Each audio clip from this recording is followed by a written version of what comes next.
नमस्कार दर्शकों, आप देख रहे हैं ज्योतिष मंत्रा। प्रिय दर्शकों, आज जबकि विज्ञान उन्नति के चरम पर है और स्थिति यह है कि मनुष्य चांद के बाद मंगल पर भी पहुंच चुका है और वहां जीवन की तलाश में है। वह दिन दूर नहीं जब वहां मानव जाति अपना स्थायी निवास बना लेगी। और आज शिक्षा का अभाव हो ऐसी भी कोई बात नहीं। हर ओर शिक्षा और ज्ञान का बोलबाला है। फिर भी आजकल भूत प्रेत लगना सामान्य सी बात होने लगी है। हर गली मोहल्ले में एक तांत्रिक ओझा और बाबा बैठा हुआ है इलाज के लिए, और मुंह मांगा धन भी लोगों से ले रहे हैं। मेहंदीपुर बालाजी जैसे धामों पर पीड़ितों की भीड़ लगी हुई है।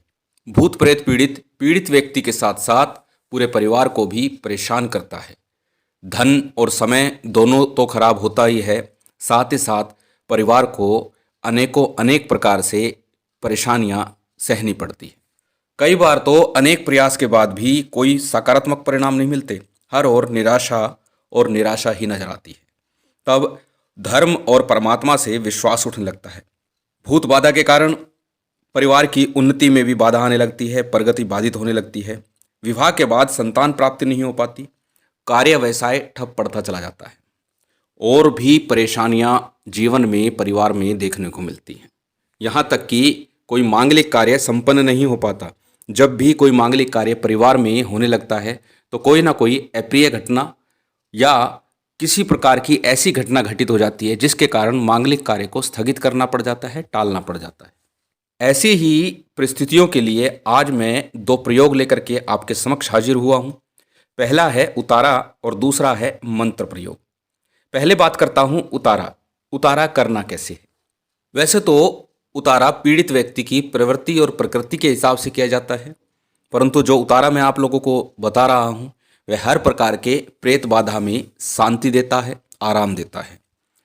उतारा करना किस प्रकार है, इस पर बात करते हैं। किस प्रकार से हम उतारा करें, क्या करना है, क्या सामग्री चाहिए।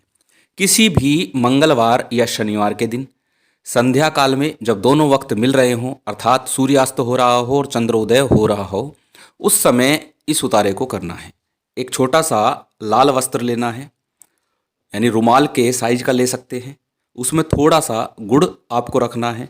एक डली आप रख लीजिए या 7 छोटे टुकड़े रख लीजिए, स्वेच्छा है आपकी। और देवी सिंदूर उसमें रखना है। सिंदूर रखना है, रोली नहीं रखनी, कुमकुम नहीं रखना है, सिंदूर रखना है। एक छोटा तांबे का सिक्का आपको रखना है। अगर तांबे का सिक्का मौजूद ना हो तो तांबे का गोल टुकड़ा आप रख सकते हैं। साथ ही साथ आपको इसके अंदर डालना है थोड़े से काले तिल, 7 चुटकी काले तिल ले सकते हैं। अब ये सारी सामग्री आपने लाल कपड़े में रख दी और इसे आप क्रॉस में बांधना। क्रॉस लाई गांठ लगा करके, यानी आमने सामने के सिरे बांधने हैं। बराबर बराबर के सिरे नहीं बांधने, आमने सामने के सिरे एक दूसरे से बांधने हैं। क्रॉस गांठ लग जाएगी। क्रॉस गांठ लगाने के बाद में पीड़ित व्यक्ति को उत्तर की तरफ मुंह करके बैठा दीजिए और उसके ऊपर से एंटी क्लॉकवाइज 7 बार इस उतारे को आपने वारना है। यानी 7 बार उसके ऊपर से सिर से पैर तक आप वार लीजिए। पूरा एंटी क्लॉक वारना है, ध्यान रखिएगा। घड़ी के विपरीत दिशा में, यानी उल्टे हाथ से सीधे हाथ की तरफ उतारा करते हैं, पीड़ित व्यक्ति के उल्टे हाथ की तरफ। अब इस उतारे को, इस पोटली को ले जा करके या तो रेलवे लाइन के दूसरी तरफ फेंक दीजिए। ग्रामीण क्षेत्रों में ये बहुत प्रचलित उतारा है और इससे निश्चित ही आराम आता है। बहुत से ओझा तांत्रिक भी इसका प्रयोग करते हैं। और दूसरा प्रयोग इसका यह है कि इस पोटली को किसी निर्जन स्थान में ले जाइए और वहाँ पर अपनी पहली 2 उंगलियों से क्रॉस बनाइए। और क्रॉस बनाने के बाद में वहाँ एक गड्ढा खोदिए और उस गड्ढे के अंदर इस पोटली को रख दीजिए, दबा दीजिए और उसके ऊपर एक चौमुखा दीपक प्रज्वलित कर दीजिए। चौमुखा दीपक प्रज्वलित करने के बाद में चारों तरफ जल आपने गिरा देना है, यानी कि पानी से उसको बंध लगा देना है और उसको प्रणाम कर कह दीजिए कि आज हमने आपका भोग दिया, आप अब यहाँ विराजमान रहें। और ऐसा बोल करके बिना पीछे मुड़े देखे सीधा अपने घर आ जाइए। रास्ते में कोई नल या कोई तालाब, कुआं आपको नजर आए तो वहाँ अपने हाथ पैर धो लीजिए, कुल्ला कर लीजिए। यानी कि घर में प्रवेश करने से पहले आपको धो लेना है हाथ पैरों को, चाहे वो रास्ते में धो ले, चाहे घर पहुँच कर धो ले। लेकिन इस बात का ध्यान रखना, जब तक आप घर ना पहुँच जाएं, यानी आपके हाथ पैर ना धुल जाएं, कुल्ला ना कर ले, तब तक आपको किसी से बात नहीं करनी है। और ये उतारा करने के बाद में व्यक्ति को निश्चित तौर पर, पीड़ित व्यक्ति जो भी है उसको निश्चित तौर पर आराम आ जाएगा। उतारा किस लिए? क्योंकि अगर घर में कूड़ा हो तो सबसे पहले झाड़ू लगाकर उस कूड़े को बाहर किया जाता है। यदि घर में कूड़ा है तो धूप अगरबत्ती का कोई फायदा नहीं होगा। तो इसी प्रकार पहले उतारा किया, यानी उस कूड़े को, उस बीमारी को हमने बाहर किया। अब मंत्र का प्रयोग करना है। मंत्र का प्रयोग कैसे करना है? सर्वप्रथम तो इस मंत्र को यदि संभव हो तो 108 बार जप ले, नहीं तो ये स्वयं सिद्ध मंत्र है। और इस मंत्र से आपको शनिवार और मंगलवार, 3 शनिवार 3 मंगलवार पीड़ित व्यक्ति को आपको झाड़ा लगाना है। 21-21 बार इस मंत्र को बोल करके एंटी क्लॉकवाइज ही आपको झाड़ना है।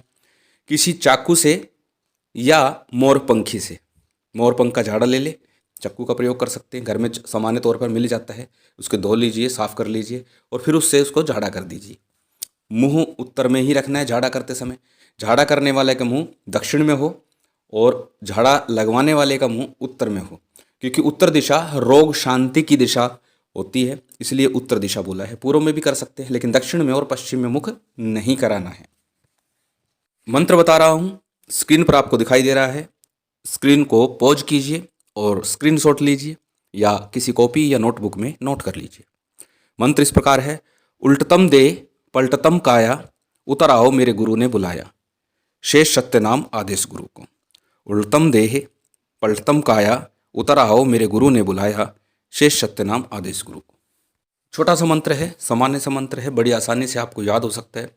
झाड़ा लगाते समय मंत्र याद करके ही लगाना, देख देख करके ना लगाइएगा, क्योंकि सारा ध्यान फिर आपका देखने में रहेगा, रोगी पर, पीड़ित पर नहीं रहेगा। झाड़ा लगाते समय भाव बहुत महत्वपूर्ण होते हैं। हर पूजा पाठ में भाव का महत्व बहुत अधिक है। इसलिए भाव ये हो कि जो आप झाड़ा कर रहे हैं, श्री हनुमान जी महाराज की कृपा से, महाकाली की कृपा से, गुरुदेव की कृपा से वो रोग दूर हो रहा है। ये भाव रखा जाता है। जब भी रोग के निदान के लिए, कोई उपचार के लिए कार्य किया जाता है तो भाव यही होता है। अब इन दोनों का प्रयोग करना कैसे है ये तो मैंने बता दिया, लेकिन फिर भी प्रथम बार किस प्रकार करें? सर्वप्रथम रोगी को 7 बार इस मंत्र से झाड़ दीजिए, अर्थात उसको झाड़ा लगा दीजिए। फिर उसके बाद उतारा कीजिए और उसके बाद में इस उतारे को दबाइए और फिर आकर के हाथ पैर धो करके पुनः 21 बार झाड़ा लगाना है। और उस दिन से 21 बार करके मंगलवार और शनिवार, 3 मंगल 3 शनिवार करना है। आपका धन भी बचेगा, समय भी बचेगा और घर में पीड़ित व्यक्ति को आराम भी मिल जाएगा और घर परिवार में मांगलिक कार्य भी संपन्न होने शुरू हो जाएंगे। साथ ही एक कार्य मैं आपको जरूर कहूँगा कि महाकाली और हनुमान जी का प्राण प्रतिष्ठित यंत्र आप अपने घर में स्थापित कर लीजिए और प्रतिदिन उसके धूप दीप आदि करते रहिए। आपको किसी भी प्रकार के रोग बाधा की चिंता करने की आवश्यकता नहीं होगी। प्राण प्रतिष्ठा विधि के बारे में एक वीडियो पूर्व में डाल चुका हूँ। 10 से 20 मिनट 15 मिनट में आपकी प्राण प्रतिष्ठा विधि संपन्न हो जाएगी। बाहर कहीं जाने की आवश्यकता नहीं, किसी से लेने की आवश्यकता नहीं। आप स्वयं किसी शुभ योग मुहूर्त में आप उसको बैठ करके कीजिए। शुभ योग मुहूर्त के लिए 2-4 दिनों में ही एक वीडियो मैं आपको देने जा रहा हूँ, सिद्धि योग चक्र के बारे में बताने के लिए, कि जिस दिन आप कोई भी पूजा पाठ करें उस दिन से आप आरंभ कर सकते हैं। उम्मीद करता हूँ आप इस कार्य को करके लाभ उठाएंगे और हनुमान जी महाराज, महाकाली कृपा आप लोगों पर बनी है, यही माँ के चरणों में प्रार्थना है। वीडियो अच्छी लगी हो तो लाइक कीजिएगा, शेयर कीजिएगा। यदि चैनल पर नए हैं तो सब्सक्राइब पर बेल आइकन बटन दबा दीजिएगा। जय माता महाकाली, जय श्री राम।